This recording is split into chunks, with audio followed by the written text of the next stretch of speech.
718 Boxing signing on. Subscribe to the channel.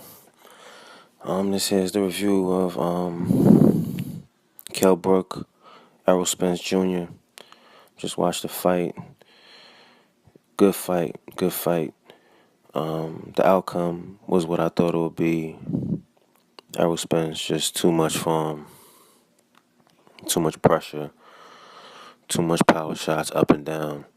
You know what I mean? Those power shots to the body, those hooks to the body, those hooks to the head. It's just too much. I feel like Kell Brook, he looked so mechanical from the beginning. I think from the first round, I thought maybe that maybe it was just that it was because it was the first round, but he looked so mechanical, man. He was so conscious of the counterpunch. He has so much respect for Errol Spence's power, man. He just looked he telegraphed every shot that he threw. He had moments in the fight where he was a little more successful. Excuse the noise. He was a little more successful, and I think that those moments were based on him not allowing Errol Spence to back him up. Because once Spence started to back him up, it's crazy that when a fighter pressures you, sometimes he forces you to punch because you consciously know that you're within his punching range. So when he begins to pressure you like that, it makes you throw punches because you're fearful of his punches. And that's exactly what was going on, the pressure. Kell Brook, he hated the pressure. Sean Porter presented the same pressure, but Porter's much more reckless and a lot less responsible defensively. And that's the difference between Sean Porter and young Errol Spence. There's so many differences, but the difference in the pressure. He's so poised with his pressure, and he's so responsible defensively that even with the pressure, he isn't leaving too many openings. Unlike a Sean Porter who kind of tried to bull his way in against Kell Brook, but it was just too much youth, man. Too much pressure, too much heart. He didn't look good to me the whole fight. Like he looked like his offense. He telegraphed that right hand, like the way he was throwing it. I think the left uppercut was the shot that he was doing a little better with, but the right hand, it was so telegraphed, man. He would lean, and I don't know what the game plan was. It didn't seem like he ever tried to do anything different. Like what was Kell Brook's game plan? I know he was catching him very well with that left uppercut. That was great, a great shot. But I don't see what the game plan was because he was just leaning with that right hand. He was leading with the right, which he was doing good with. But he wasn't setting up the right in any way. He would lead with it and, do a couple things, but he just looked to me so telegraphed the entire fight. Errol Spence poised, walking him down. That jab was just in his face. That jab was just in his face. It was just...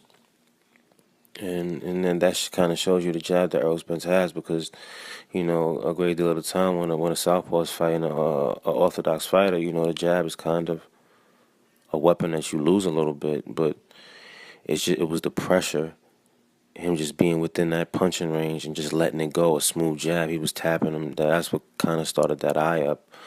And I believe that the accumulation of punishment is what really made him quit. But I believe also there was a small part of that mental aspect of that right eye being destroyed the way that it was in his previous fight. And now the left eye is getting beat up. So then he began, I believe it kind of weighed on him mentally, to maybe I might lose my left eye. Like, I don't think that Triple G fight helped him at all, man. It might have helped people notice him a little bit and made him a little more money for this fight, but it hurt him mentally. And that orbital bone being crushed the way that it was and him having to get surgery, I think that hurt him in this fight. It's just, I don't know, man. What's next for Kell Brook, man? I think that he needs to take the Khan fight, take the money and run. After the Khan fight, I think his stock, would have dropped either way. I think that it dropped terribly even more now because of the weight that he lost, but kind of I don't want to say quit. but some people would think that he quit. I believe that if you know you can't do it, then just you can't do it. Like, don't get yourself killed. But some people die hard. They feel like he quit. But I believe that a loss either way would have dropped his stock. But the way that he lost, he dropped it even more. So I think he just needs to go get that con fight, maybe another tune up, maybe one tune up. You know what I mean? Knock a bum out, look good, and get the con fight. The battle for UK. Take that money and run with it. And as far as Errol Spence, man, the sky's the limit, man. That Keith Thurman fight is gonna be great. Keith Thurman just got some damn elbow surgery or something, so I don't know how that's gonna work. But Spence is most likely to take a fight in between that. I don't think that either way. I don't think that Thurman will want to come back from a surgery and then fight a young beast. He's gonna maybe want to test that elbow out. You know what I mean? Test it out and see what's what. Get a tune up and then fight young Errol Spence. But I think he wants to fight, and the outcome, man, I think that Spence would win that fight. Maybe even stop him. I believe that young Errol Spence might be able to stop him. It'd be a much more competitive fight because of his punching power. Keith Thurman's. To me, I truly feel like Brook was defeated. Like, he just didn't know what to do. Not defeated, but he didn't know what to do with him. He offensively, he couldn't really land the shots how he wanted to, so he began to telegraph the ones that he could land a little bit. And then after that, like, I don't know, man. Like, and then on the defensive end, he just couldn't stop him. Like, he just couldn't. He didn't know what to do offensively or defensively.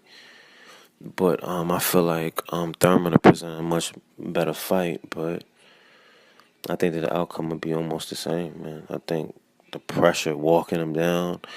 He's so Thurman leaves so many openings for himself. He throws a lot of winging punches, and I rarely ever see Errol Spence off balance, man. Like, if he comes in there with those winging shots, Thurman, and Spence is in with this poise way that he moves and throws punches, then he's gonna. I think he might put Thurman on his ass, man, from a counter punch, and a good counter punch. But Thurman, it's going to be a game fight. And who knows, one of those 50-50 fights, that's the beautiful thing about the sport. When there are two competitors in there, it's almost 50-50 to me. Anybody can win that fight. But I'm leaning more towards Errol Spence, you know what I mean? 60-40. Maybe even 70-30. Oh, man. I'm going to keep going, man. Let me shut up, man. But once again, another great night, a great day, whatever. Boxing. And try to get you guys some more content. I haven't been real busy lately. Try to get you guys some more content and some good fights coming up. But once again, subscribe to the channel, 718 Boxing. Signing off. Peace.